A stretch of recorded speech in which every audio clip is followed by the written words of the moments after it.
Hi everyone, this is Charlize from Forward Chess, and today we're going to talk about the Queen's Gambit Accepted. Let's get into it. So we are going to be taking a look at the opening and a few books from the Forward Chess Position Search, which is a new feature that we have.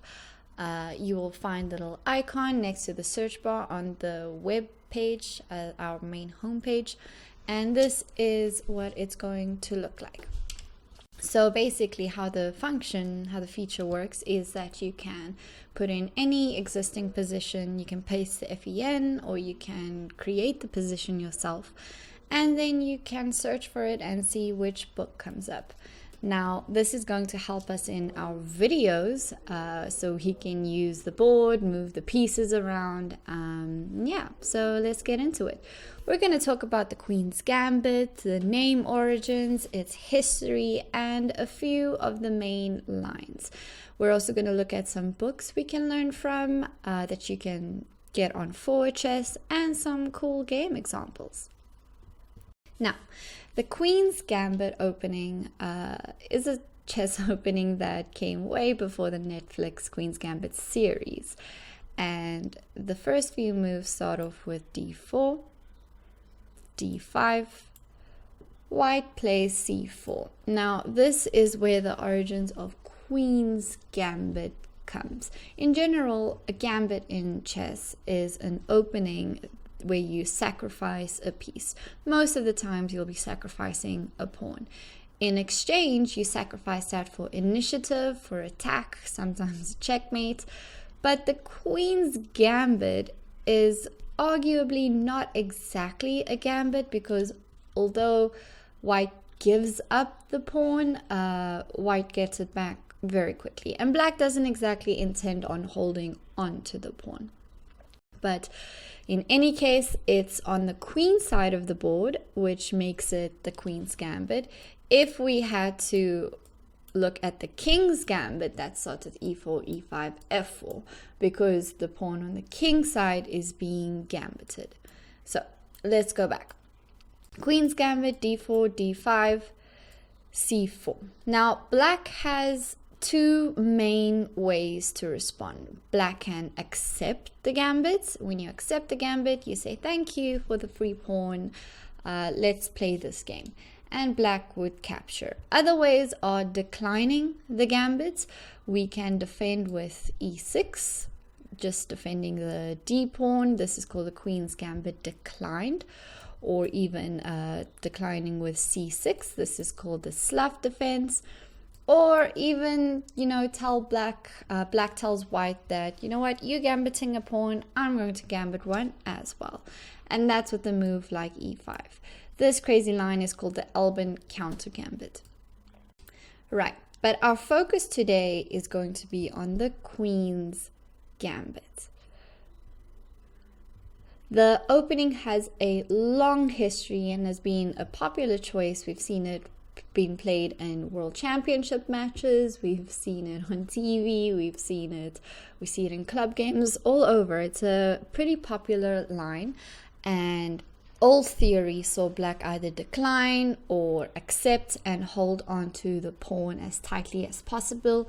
But in the 1886 world championship match between Wilhelm Steinitz and Johannes Zukertort, this changed, because the Queen's Gambit opening was played in 9 out of the 20 games where Steinitz played as black. And instead of holding onto the pawn, Steinitz would give it back and play for the activity. We've got games where they declined and accepted the pawn, but this idea of not clinging onto it is what started in this world championship match. But let's take a look at the Queen's Gambit, what some of the main lines are. So, Queen's Gambit accepted, black captures on c4. Now, white has 3 main moves. The most popular move is knight f3. Knight f3, white is not too concerned on capturing the pawn back, but white is also preventing black from playing a move like e5 in future, exerting control in the center. Black's most popular response here is knight f6, which white follows up with e3. Now e3 is defending the d4 pawn, but more importantly, white is opening up their bishop to capture the c4 pawn. Main line goes e6, black opens up the dark squared bishop and prepares for a move like c5. White captures on c4, and here we see this idea with c5. After castles, black plays a6, and this is known as a classical variation. Black wants to get b5 in. There's a big fight for the center. Black will develop their pieces, white will develop their pieces, but the gambit part of the opening, you could say, is pretty much over because white got the pawn. So now this QGA opening goes very much about attacking on the queen side. Let's take a look at e4. So now we'll take a look at another popular move from white, which is to reinforce control of the center and open up the light squared bishop to attack that c4 pawn. And white does that by playing e4. White has 2 pawns in the center. White has opened up the light squared bishop. And now there's a lot of theory here, but it's important for both sides to know how black and white plays after b5. Now b5, black intends to hold on to that pawn, not allowing white to just develop the bishop and capture. It seems now that defending a pawn with another pawn is pretty sturdy for black, but white continues picking at black's pawn structure. And white does that with the idea of playing a4. Now a4, of course, is attacking this b5 pawn. Black shouldn't capture on a4. First of all, capturing on a4 just means that both a4 and c4 pawns now are super weak, and white will probably capture them both and have a lot of control on the queen side. Instead, black plays moves like c6 here, bishop d7, defending the pawn. Let's take a look at the third and final main move, which is e3. Now, black captures on c4 once again, and instead of developing or taking control of the center, white plays a more quiet move, which is e3. Now this has the same idea of capturing on c4 with the bishop, but at the same time, white is also just reinforcing this nice little pawn structure in the center. Usually black goes for a move like knight f6 here, but there are some other exciting moves like e5 as well. Let's take a look at 2 game examples from quite popular players that we all know. First, we've got Fischer and Spassky in 1992. Let's take a look. Fischer played black, Spassky white, but Spassky ends up winning this game. You can also see the full games on the blog. Right, so d4, d5. White goes c4, d takes c4, Queen's Gambit accepted. White goes for the classical knight f3 line, knight f6, e3. e6, bishop takes c4, c5. This is what we took a look at earlier. Castle, a6. Now, white captures on c5, and we've got a lot of trades. Yes, the queens were traded off, but that doesn't mean that the game will be any less exciting. Let's take a look. Bishop takes c5, black develops and captures at the same time, b3. Knight bd7, bishop b2. b6, as you would have noticed, both black and white had to develop their queenside bishops via the queen side, as e6 and e3 blocked both pieces. Knight c3, bishop b7, rook c1. White has wonderful development in this game already.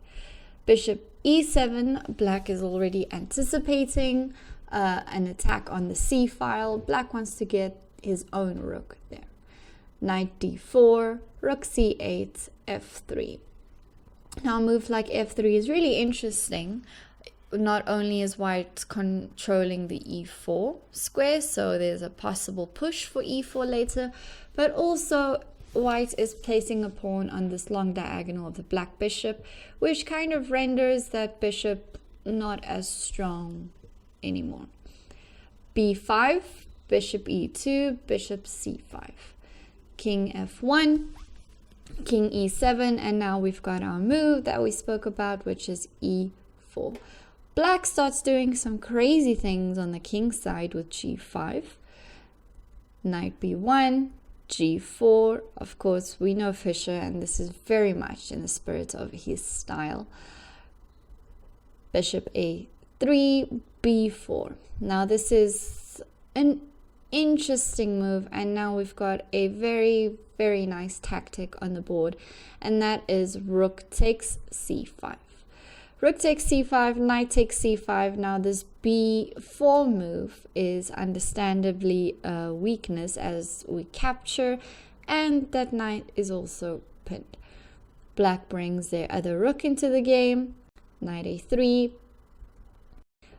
Black continues on the king side, g takes f3, g takes f3, knight d7, defending that knight some more, but white has the pressure. White goes for knight c4, bishop a8. Of course, that bishop is a little bit of a liability. King f2, bringing the king in. Rook g8, h4, an interesting move. Yeah, white is playing actively on both sides of the board. Rook c7, knight c2, rook b8 going up and down, bishop a3, h5. Rook g1, white brings over their only rook to the active open file on the board on the king side. King f6, king e3, a5, rook g5, a4. Again, Fischer with his pawn pushes. b4, of course, you don't want to allow that black rook to come in and gain control. Knight b7, rerouting. b5, suddenly this pawn is a strong pass pawn. Knight bc5, knight d4, e5, knight takes e5, knight takes e5, rook f5, a nice little tactic here that white got. King g7, rook takes e5. Lot of captures, bishop d3, an interesting move, of course, that we should pretty much talk about some more. This knight takes e4. This is black giving up the knight for a pawn. Of course, white can't capture with the rook. Instead, white goes for bishop d3, rook c3, placing a, okay, let's go back to knight d4, e5, but we can just capture this pawn because there is rook f5. Black goes king g7, white takes a rook, and now knight takes e4, an interesting move, opening up the rook on the c file.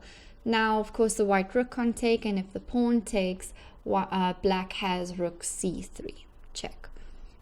Bishop d3, blocking that, the rook comes to c3 anyway. Bishop b4, rook takes d3, king takes d3. Knight f6, now there is a minor piece balance, but white is a pawn up, and that pawn is a pass pawn. Bishop d6, rook c8, rook g5 check, king h7, bishop e5, white's playing very actively, knight e8, and all of these pawn pushes prove to be fatal, as now they are just weak pawns. King g6, rook g5, king h7, bishop f4. f6, we have a few moves left. Rook f5, king g6. As we can see, black's pieces are pretty much just on the 8th rank, not doing much. b6, that pawn is coming. Rook d8, rook a5, bishop takes f3, h5, check. Now there is not much left to do here. White has 2 pass pawns, and that b pawn is just going to keep going. This dark square bishop also plays an important part because we are covering the b8 square. Now here's another game that you can check on the blog. This is by Kasparov and Gulko. Now in this game we have a win by black. This game, another Queen's Gambit accepted, and here white goes for e3. And that's it on the Queen's Gambit. Now, if you want to learn any chess opening, it's not the easiest thing in the world, but there are many books out there. There are many levels to the books, and on Forward Chess, we have quite a few. Now, you can either just search in the search bar for Queen's Gambit accepted, or let's take a look at the position search function. Now we've got the Queen's Gambit accepted position on the board. We can click search, and as you'll see, what will come up are all the books that contain this specific position, and we have a lot. You can do this for really any book, and it will take you right there. Everything is linked. It will take you to the book that you want, and you can check out the sample, see if that's what it's about. Gives you a little snippet from the position that you are looking for. Right. And that's it for today. Let us know which opening you want us to speak about next. Bye.